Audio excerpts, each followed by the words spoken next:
Hello दोस्तों, आपका हमारे यूट्यूब चैनल डिजिटल जय में स्वागत है।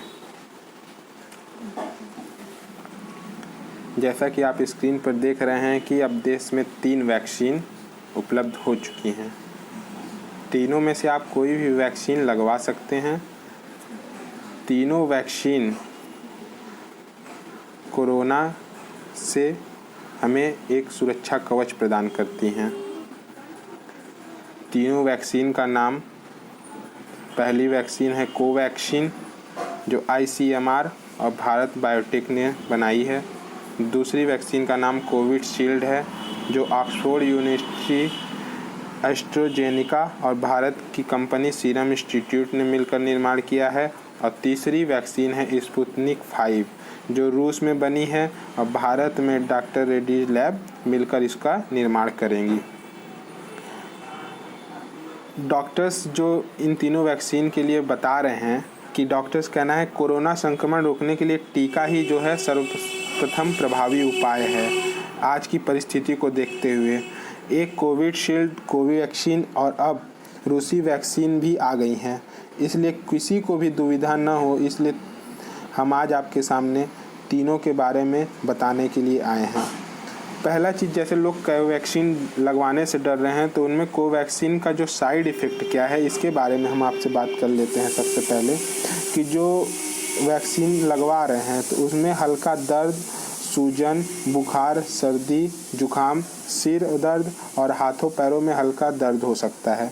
अगर ज़्यादा आपको दर्द हो रहा है तो आप ये किसी डॉक्टर से सलाह ले सकते हैं, लेकिन ये सिर्फ एक दिन की बात है, उसके बाद चीज़ें सही होने लगती हैं। और अगर आप वैक्सीन लगवाते हैं तो आप कोरोना के पहले डोज से ही, कोरोना वैक्सीन जो है उसके डोज से ही आप सुरक्षित हो जाते हैं, लेकिन एंटीबॉडी बनने में समय 2 से 3 सप्ताह तक का लगता है। अब हम आपको तीनों वैक्सीन के बारे में बताना चाहेंगे। जैसे आप देखिए,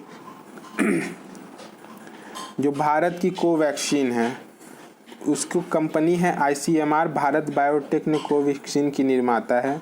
वैक्सीन का प्रयोग in ready activated dead corona virus है। कितनी डोज? 2 डोज इसमें लिया जाता है। इसमें एक ही प्रकार का वायरस है। टीके की दूसरी डोज कितने दिन बाद? 28 दिन बाद ली जा सकती है। कितना प्रभावी है? 78%। और कितने देशों में है? यह केवल भारत में। नए वेरिएंट पे प्रभावी अभी इसका कोई अध्ययन नहीं किया गया है, लेकिन जो पुराने वेरिएंट है उस पर यह बहुत कारगर है। दूसरी वैक्सीन आपको कोविशील्ड, यह ऑक्सफोर्ड यूनिवर्सिटी, एस्ट्राजेनेका और भारतीय कंपनी सीरम इंस्टीट्यूट ने बनाया है। वायरल वेक्टर चिंपैंजी में पाए जाने वाले एडेनोडा वायरस से बनाया गया है। इसमें 2 टीके लिए जाते हैं और दोनों डोज में एक ही वायरस का निर्माण किया गया है जिसको कम करके बनाया गया है। यह 42 से 56 दिन बाद ज़्यादा प्रभावी होता है और इसकी जो सक्सेस रेट है 81% है और 80 से अधिक देशों में यह कारगर है और सभी वेरिएंट पर प्रभावित है। इसके बाद हम आपसे बात कर लेते हैं जो अभी आई है स्पुतनिक 5। यह रूस में बनी है। भारत के रेड्डीज लैब इसके साथ करार होकर बना रही है।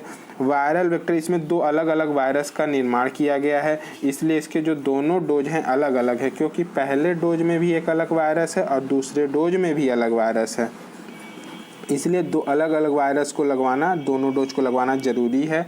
यह आप 21 दिन के बाद कभी भी लगवा सकते हैं और यह 90% प्रभावी है और 60 से अधिक देशों में इसकी स्टडी उपयोग हो रहा है और यह नए पर प्रभावी है या नहीं है इसके बारे में स्टडी चल रही है। अब आपको जैसे यहाँ पर देख रहे हैं वैक्सीन लगवाने के बाद क्या संक्रमण हो सकता है, इसके बारे में भी बताया गया है कि वैक्सीन लगवाने के बाद संक्रमण का जो खतरा है वह 90% टल जाता है, लेकिन इसके लिए आपको मास्क लगाना है, सोशल डिस्टेंसिंग का पालन करना है तथा भीड़ भाड़ वाली जगह पर जाने से बचना है।